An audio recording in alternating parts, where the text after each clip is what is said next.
ईंधन को देख लेते हैं। ईंधन के जो इम्पोर्टेंट नोट्स हैं उसको देख लेते हैं केमिस्ट्री में।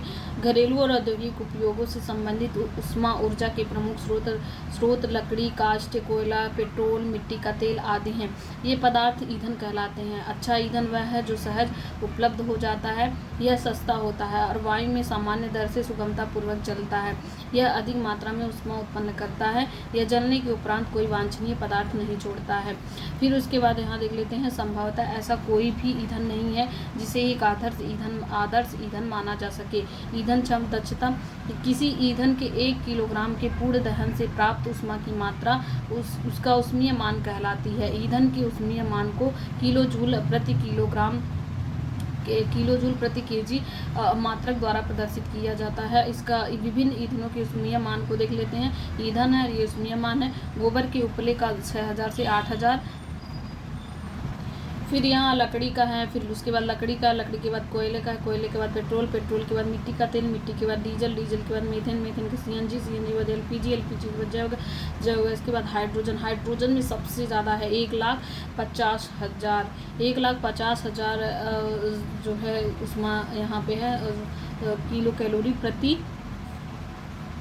जो भी है वहाँ पीछे जो किलो कैलोरी प्रति 1 केजी में 1 केजी अगर हाइड्रोजन है तो उसमें 1,50,000 किलो जूल जो है उसमें निकलती है। फिर उसके बाद यहाँ पे देख लेते हैं, ईंधन का बढ़ता हुआ उपभोग पर्यावरण पर हानिकारक प्रभाव डालता है। पहला है लकड़ी, कोयले और पेट्रोल जैसे कार्बन ईंधन बिना जले कार्बन कण छोड़ते हैं। यह सूक्ष्म कण खतरनाक प्रदूषक होते हैं जो दमा और जैसे श्वास रोग उत्पन्न करते हैं। तो ईंधन की वजह से जो लकड़ी, कोयला, पेट्रोल जलता है जिसमें से जो कार्बन और कार्बन मोनोऑक्साइड निकलता है उसकी वजह से दमा जैसी बीमारियाँ होती हैं। और इन दमा जैसी बीमारियों में श्वास रोग, ये दमा जैसी बीमारियाँ होती हैं वो श्वास रोग उत्पन्न करते हैं, श्वास रोग से रिलेटेड होती हैं ये। फिर उसके बाद दूसरा है ईंधन। इन ईंधनों का अपूर्ण दहन कार्बन मोनोऑक्साइड गैस प्रदान करता है। जब ये अपूर्ण दहन होते हैं तो इस पर कार्बन मोनोऑक्साइड गैस प्रदान करता है। यह अत्यंत विषैली गैस है। बंद कमरे में कोयला जलाना खतरनाक होता है। उत्पन्न कार्बन मोनोऑक्साइड गैस से कमरे में सो रहे व्यक्ति की मृत्यु भी हो सकती है। तो कार्बन मोनोऑक्साइड बहुत ही खतरनाक है। ये इसको जो है कार्बन मोनोऑक्साइड से मृत्यु भी हो सकती है। और ये जो है दमा के लिए भी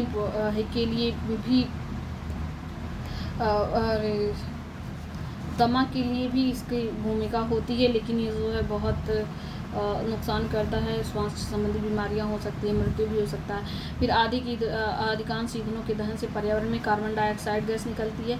वायु में कार्बन डाइऑक्साइड गैस की अधिक मात्रा संभवतः विश्व ग्लोबल वार्मिंग का कारण बनती है। तो ग्लोबल वार्मिंग विश्व उष्णन का कारण बनती है कार्बन डाइऑक्साइड। तो ग्लोबल वार्मिंग किसकी वजह से होता है? कार्बन डाइऑक्साइड की वजह से होता है। ये क्वेश्चन पूछा जाता है कि ग्लोबल वार्मिंग किसकी वजह से होता है, विश्व उष्णन किसकी वजह से होता है? तो कार्बन डाइऑक्साइड की वजह से होता है। कोयले और डीजल के दहन से सल्फर डाइऑक्साइड गैस निकलती है। यह अत्यंत दमाघोटू और संक्षारक गैस है। तो कोयला और डीजल जलाने पे सल्फर डाइऑक्साइड गैस निकलती है। इसके अतिरिक्त पेट्रोल इंजन नाइट्रोजन की गैसीय ऑक्साइड छोड़ते हैं। सल्फर और नाइट्रोजन के ऑक्साइड वर्षा जल में घुल जाते हैं और अम्ल बनाते हैं। तो सल्फर और नाइट्रोजन के जो ऑक्साइड होते हैं वो जल में घुल करके अम्ल बनाते हैं। ऐसी वर्षा को अम्ल वर्षा कहलाते हैं, जो फसलों, भवनों और मृदा के लिए बहुत हानिकारक होते हैं। मोटर वाहनों में ईंधन के रूप में डीजल और पेट्रोल का स्थान अब सीएनजी संपीड़ित प्राकृतिक गैस ले रही है, क्योंकि सीएनजी सल्फर नाइट्रोजन के ऑक्साइडों का उत्पादन अल्प मात्रा में करती है। सीएनजी एक अधिक स्वच्छ ईंधन है। फिर उसके बाद आगे देखते हैं,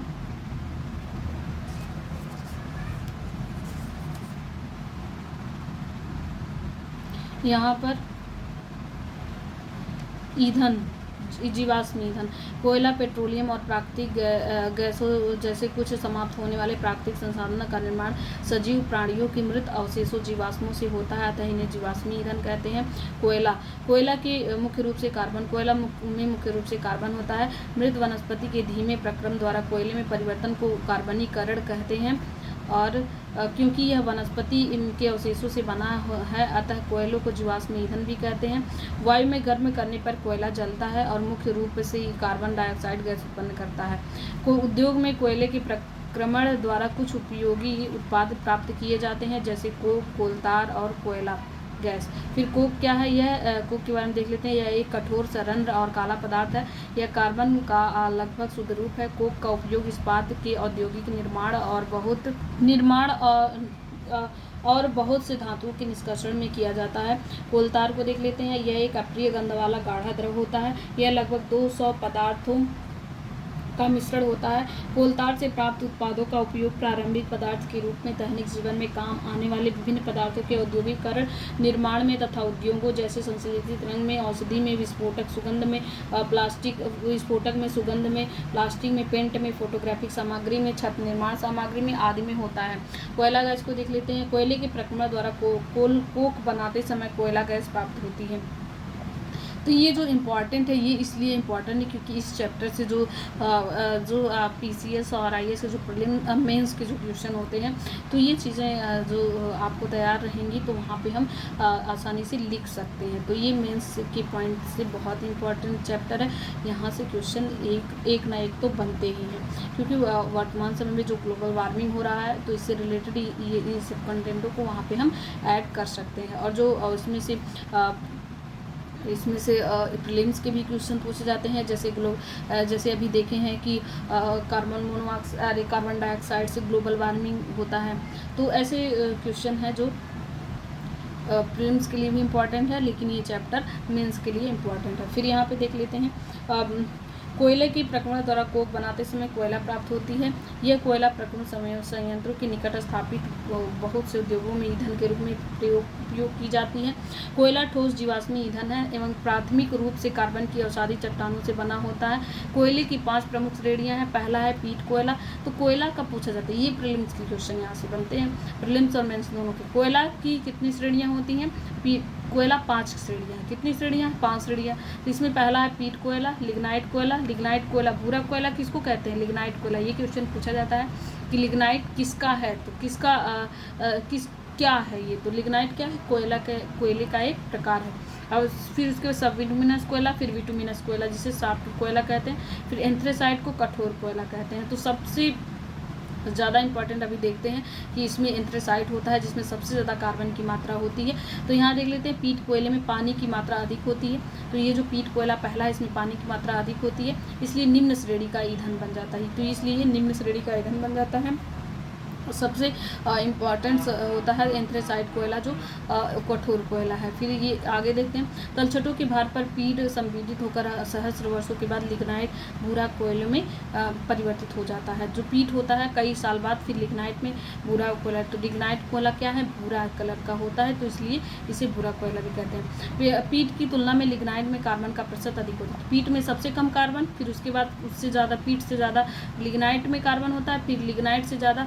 फिर लिग्नाइट को क्या होता है? पृथ्वी से लगातार दाब और उष्मा मिलने के बाद जो लिग्नाइट है तो विटुमिनस में चेंज हो जाता है, विटुमिनस मृदु कोयले में बदल जाता है। और जो ये जो विटुमिनस होता है तो इसमें पीट चेंज होता है बहुत साल बाद लिग्नाइट में, लिग्नाइट बहुत साल बाद विटुमिनस में, विटुमिनस बहुत साल बाद एंथ्रेसाइट में होता है। तो सबसे जो पीट होता है इसमें कम कार्बन रहता है, फिर उससे ज़्यादा कार्बन लिग्नाइट में होता है, लिग्नाइट से ज़्यादा कार्बन एंथ्रेसाइट में होता है। फिर यहाँ पे देख लेते हैं, लिग्नाइट में होता है, लिग्नाइट से ज़्यादा विटुमिनस में होता है, विटुमिनस से ज़्यादा एंथ्रेसाइट में होता है। तो यहाँ पे हम देख रहे हैं कि उस लिग्नाइट की उष्मा के मिलने से लिग्नाइट विटुमिनस मृदु कोयले में बदल जाता है। यदि दाब एवं उष्मा पर्याप्त मात्रा में मिले तो एंथ्रेसाइट कोयला कठोर कोयला निर्मित होगा, जिससे अत्यधिक उष्मा एवं कार्बन तत्व पाया जाता है। उष्मा की मात्रा के आधार पर एंथ्रेसाइट कोयले में सर्वाधिक उष्मा एवं लिग्नाइट में सबसे कम उष्मा होती है। और कोयले में सल्फर की मात्रा भी महत्वपूर्ण होती है, क्योंकि कम सल्फर की मात्रा वाले कोयले को जलाने से कम सल्फर ऑक्साइड या SO2 उत्सर्जित होती है, इसलिए यह विद्युत संयंत्रों में ईंधन के लिए सबसे अधिक वांछनीय उपयुक्त ईंधन है। फिर उसके बाद पेट्रोलियम को देख लेते